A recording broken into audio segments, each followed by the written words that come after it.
Motorists have paid over €2.1 billion in tolls on the M50 since 2008. With that, the state could get 59,000 new staff nurses for our hospitals, 6,700 double-decker buses, 321 failed Arts Council IT upgrades, and a children's hospital.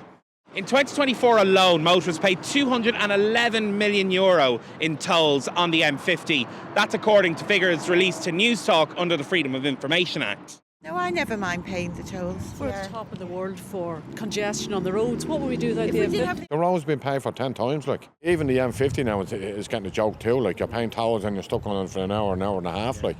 But the roads are definitely needed because the whole spine of the country, like. If that money that they're making from the M50 is going into the smaller roads, I don't have any issues with the toll in that sense, you know. I try to avoid them, and then you forget to pay them. You know, I don't like them. When you look at the amount of revenue they take in, it's not right. I know they needed the money to build the road and all that, but something should be done about it. There's a lack of transparency on everything in this country, you know. It's all done cloak and dagger, you know.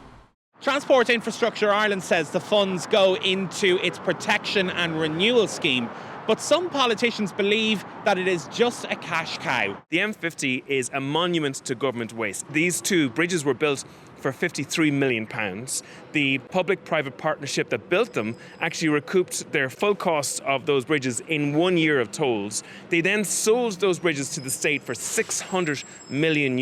The commuters have paid for those two bridges well over 20 times now at this stage. And I would actually call on the government to actually stop the tolling of the M50. I think at this stage it is simply penalising people who have no alternative. The M50 is probably the busiest road in the country, but after toll prices increasing in recent years, is it right that we continue to pay for these tolls, or should they be scrapped altogether?